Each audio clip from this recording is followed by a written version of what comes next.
কি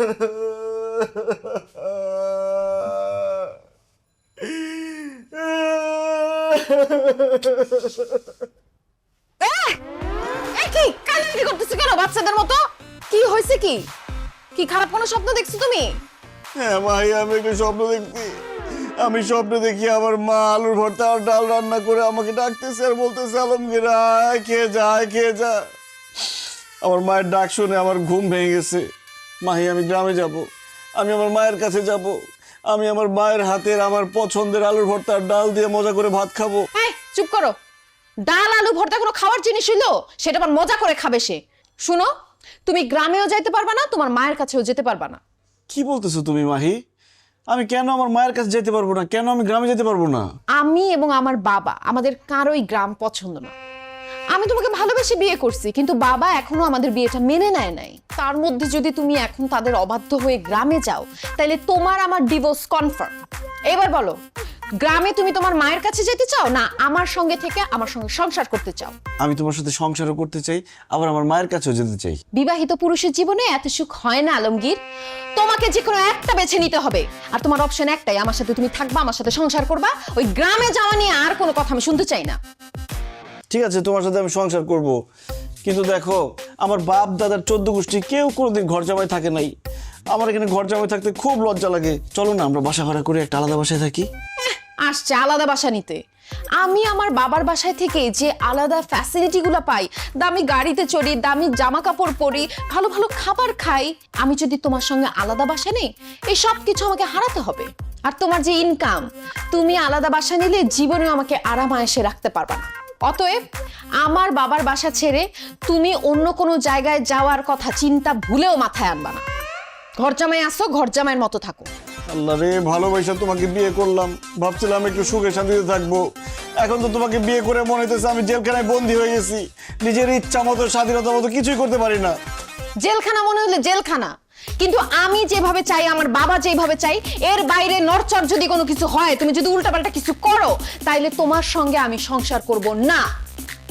mind it.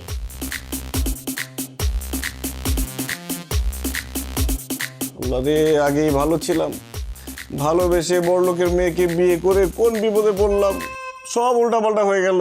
আম গাছে জাম, জাম গাছে কলা, কনফিউশনে সব খোলা খোলা, নাই যে ঠিক কিছু, সব এলো মেলো, মেমোরি পাই না খুঁজে কোথায় যে গেল। আসসালামু আলাইকুম। ওয়ালাইকুম। উল্টা পাল্টা সব উল্টা। এ কি, তোমাকে তো আমি বলছি ঘরের মধ্যে তুমি লুঙ্গি পরবা না, তুমি লুঙ্গি পরে খেতে আসছো কেন? কারণ আব্বা, লুঙ্গি বাংলাদেশের ঐতিহ্যবাহী পোশাক। লুঙ্গি পরে বসতে আরাম, লুঙ্গি পরে হাঁটতে আরাম, লুঙ্গি পরে শুইতে আরাম, লুঙ্গি পরে খাইতে আরাম, সেজন্য আমি লুঙ্গি পরি।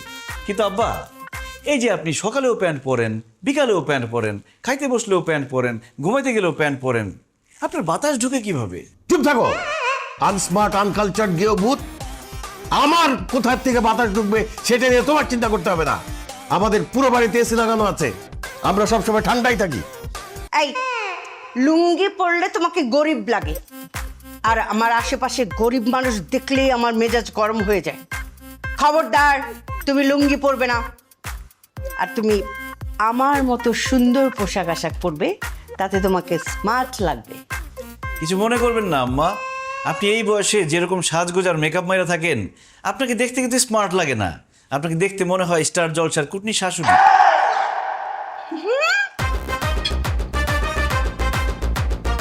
কি বললে? তোমার এত বড় সাহস, তুমি আমাকে কুটনি বলছো? আমাকে দেখতে কুটনি লাগে? তুমি আমার মেয়ের জামাই, না হলে থাপড়ায় তোমার সব কয়টা দাঁত ফালাই দিতাম আমি। দেখলি তোর জামাই কত বড় সাহস, সবার সামনে বলে আমাকে নাকি কুটনি শাশুড়ির মতো লাগে।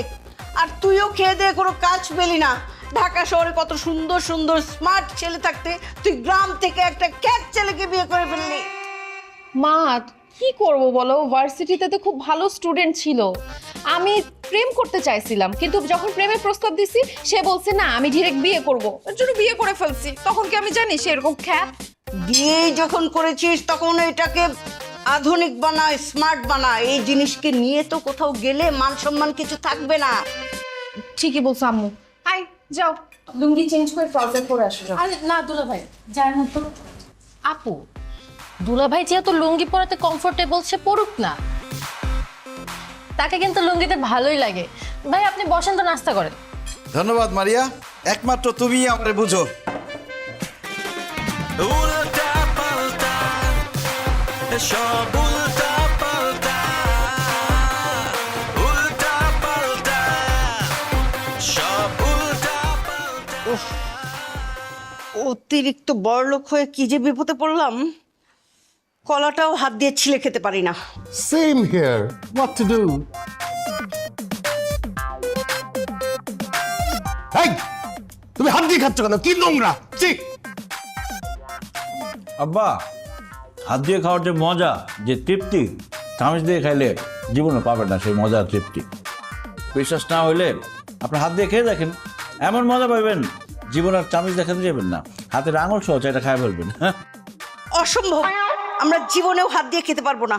হাত দিয়ে খেলে আমাদের হাত নোংরা হয়ে যাবে। ছি। আম্মা, হাত দিয়ে খাইলে হাত জীবনে নোংরা হবে না। আল্লাহ হাত বানাইছে কিসের জন্য? খাওয়ার জন্য, কাজ করার জন্যই তো না? যাই হোক, আপনারা খাইলে খান, না খেলে নাই। আমি সারা জীবন হাত দিয়ে খাই আসছি, হাত দিয়ে খামো আমি।